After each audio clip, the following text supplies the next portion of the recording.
How's it going, sports card fans, wrestling collectors? Tom here from CollectAWrestlePalooza. Today is the Merry Christmas, Happy Holidays edition of the Mailbag. I'm sure by the time I post this video, it'll be after Christmas, but at the time of this recording, it's just before. So I've got the tree set up. I do have 3 packages to open. We're going to take them out one by one from under the tree and open them together and see what we got. CollectAWrestlePalooza. CollectAWrestlePalooza. How is everyone doing today? Welcome to the channel if you've never been here before. We feature 80s and 90s pop culture collectibles with a big focus in professional wrestling, but you're also going to find Garbage Pail Kids, vintage t-shirts, VHS, music cassettes, everything like that that piques my interest. I'm going to show to you as well in the form of mailbag videos, in the form of top 5 sales, hobby tips and thoughts, videos like that.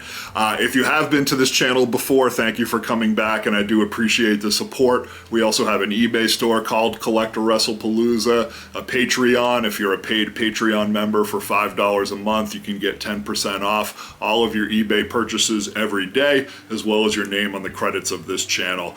Links to all of that stuff in the video notes. But let's get to the reason that we're here, which is opening up packages. But wait, before I do that, I do want to tell a story of something I saw on the news. This is a true story. So do you remember the Rougeau brothers from WWF 1980s? They were Jacques and Raymond. They were from France or Canada. I don't remember which, but I think they were from France. But anyway, regardless, they own an apartment in France now. And apparently this apartment has ticks in it. And they were calling an exterminator. So they called the exterminator, and the exterminator says, okay, yes, I can come and help you out, fumigate your apartment. I can lay down some chemicals and take care of your tick problem. And the exterminator says, where are you located? And the Rougeau brothers says, oh, we're in France, of course, we're in Paris. And the exterminator said, wow, it sounds like you've got a bunch of parasites. Okay. Stupid dad joke, I know. You've spoken, you said you like them. I'm going to keep doing them until in the comments you tell me to stop, because I enjoy them. But let's get to the opening. That's the reason we're here. I'm going to start with this plain envelope. I don't remember what's inside, so let's see what it is. Got the trusty scissors here. I'm going to feel and make sure I don't cut through the card. Usually these are 1 card in a top holder. I don't remember what raw cards I've been buying, but I'm assuming it's a wrestling card. Let's see. Oh, piece of cardboard here. This is kind of a neat little thing. It does look like it's a shipping shield. I don't know if this comes custom to the size of a top holder or if the seller made this. If you do know, leave a comment, because I might like to pick some up myself as an alternative to a top holder, or maybe in addition to a top holder, to make sure that it gets to the customers in one piece and nice. The big danger of shipping in a top holder, of course, is that the card is going to slip out, and you don't want to put tape over it because the tape is adhesive, and you don't want the adhesive to be anywhere near the card. So this seems like a clever little solution, but let's see. Does say on the side shippingshieldus.com, so I'm giving them a plug if this is a good product. Oh, and it's a way to not use a top holder. I see. An economical shipping container that's going to protect the card and be recyclable. It's not plastic, even though that might be a little less expensive and you can't reuse the top holder. I still think that's a pretty neat idea. And these are 2 of the 1993, I believe, Merlin Gold. No, they're not the gold. I've been corrected before. They do have the gold border, but it's not the gold series.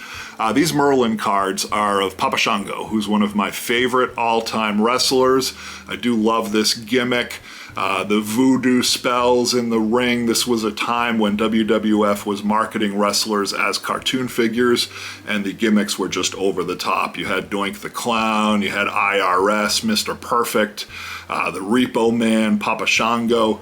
Some people do criticize that that because they were obviously targeting a younger demographic, and also some of the legends would come into the WWF and then sometimes did not have as much success because they didn't reference their legendary career but would rather try to create a new gimmick or a new character. But I loved it. I thought that bridging the WWF with fantasy and having these folks portray superheroes was actually somewhat prophetic on the part of the Federation, and obviously was very successful in laying the building blocks for what wrestling is today as an entertainment venue and as a merchandising product. So one of my favorites was PapaShango from this time. These are pretty rare cards of PapaShango, and I love them. So picked them up, wasn't too much, they're raw, but looking at them visually, looks like they're in pretty good condition. So that's the first item in the mailbag, 2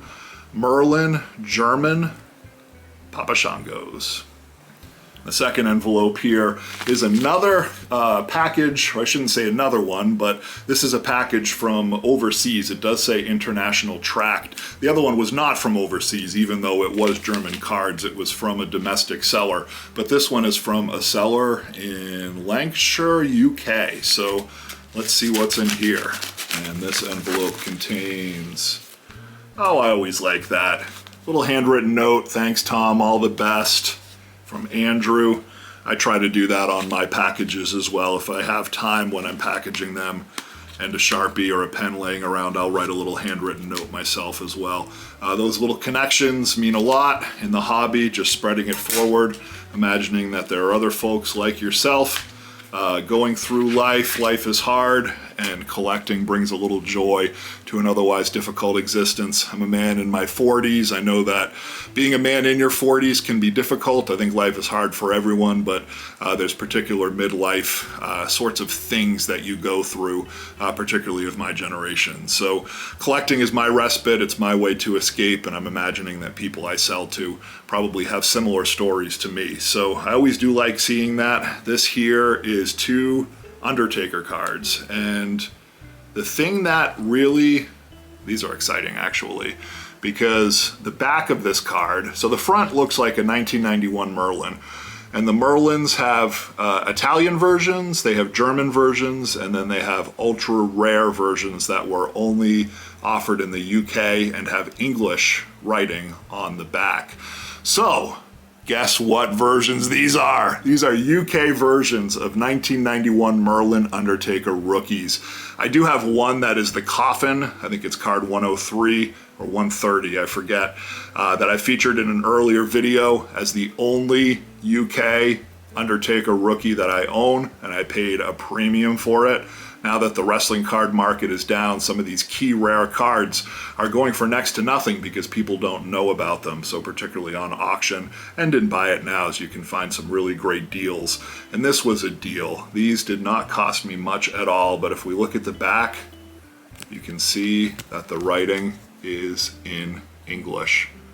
And that's something. That means that these are much, much more rare. Merlin did not release as many of these cards in the UK, or there's not as many that have hung around, but the majority of the 1991 Merlins are the Italian, the German is the second in rarity, and then the UK is the most rare. And also it's just cool to have it in English because that's my tongue, so I can read the backs of the cards now, and it is one of Wrestling Goat's. This is one of his rookie cards. So man, does it check off so many boxes. They're really cool looking. They're from my favorite time, or one of my favorite times in professional wrestling history. Really, really excited to have these Undertaker cards. And the final package here is either a few slabs or a cassette tape. I'm going to guess a few slabs because it is not shipped media mail. But generally when they're this size, it's either a stack of slabs or an audio cassette. But we're going to find out here in a second. And this envelope contains, we got a few cards here in cardboard. They are indeed slabs. 3 stacked slabs. It doesn't feel like PSA size, but maybe it is. Maybe it's my mind playing tricks on me. Oh, it is PSA size. And these are big cards. I know from the back that this is one of those. I think it's the Carnation Sergeant Slaughter. Let's see. Oh, it's the 85 Wrestling All Stars hand cut Sergeant Slaughter. Someone had marked this as a rookie, I think. I don't know if it's a rookie or not, but regardless, I mean, look at that. Sergeant Slaughter, G.I. Joe, America's Hero, 1985 hand cut in a near mint 7. These cards are very, very hard to find and very hard to find in good grades. I've heard that there's some different strategies to submitting them, whether it's perforated or whether you cut it by hand with an X-Acto or a paper cutter, and that PSA will grade some of them even though they're hand cut if they have sharp edges, but you have to take the risk. I don't know. There's different stories about it, so I would never want to buy these raw. I'd always want to buy them graded because the last thing I'd want would be a miscut or an authentic. I want them to have a number. And this one in a 7 is a very high grade for a card of this rarity and of this coolness. The second one of the stack here, Mark and J Youngblood. I think that it is probably from the same series, judging from the back of the card. Indeed. And I don't know much about this tag team, but just take a look. They've got the belts. They're in control. It's the 1985. And this one is also a near mint 7. What a great grade for a card of this pedigree. And just take a look at it. I love the look of the 85 Wrestling All Stars. They just look like magazine covers. They look like they're advertising the talent, and they have that portrait studio look on them where they're, hey guys, take a, get in front of the camera here and pose, and we're going to take a picture, and we're going to, market it and put the Youngbloods on the side with a logo banner, and just that really cool 1980s look of this is the Youngbloods, a poster or something like that. I'm not articulating it very well, but I think you know what I mean. I just really like the design of this series of cards, and obviously if they're champions, they're important tag team, even though I don't know much about them. If you do know their history, please leave comments and help out other viewers. This is the 1985 Wrestling All Stars hand cut near mint 7, the Youngbloods. And speaking of the Undertaker and gold, Merlin golds, ba-bam! We've got an Undertaker with Paul Bearer. This is from the true Merlin Gold series, even though it's the black border. But this is the Merlin card everyone wants, or I should say the year of Merlin cards everyone wants is the 1992 Gold Series ones. And what a cool looking card. I mean, I love the black and the green and the yellow and the pink fluorescent all contrasting off each other with the light blue in the background. It just pops, particularly with the Undertaker's black shadowy figure and the pale face coming through, and Paul Bearer with the same color palette and his character design. Just looks like a really cool card, and pretty good grade again for a card of this pedigree, near mint 7. Very, very nice card. Very happy to have it in my collection. The Merlin Gold Undertaker. And that does it for this week. Merry Christmas, Happy Holidays. Thank you for joining the channel. Thank you for joining me on this collecting adventure. It means the world to me that you support this channel and that you leave comments and likes and subscriptions. I'm going to keep running into 2025. Let's have some fun. Let's be good to each other. Happy collecting. CollectAWrestlePalooza. CollectAWrestlePalooza.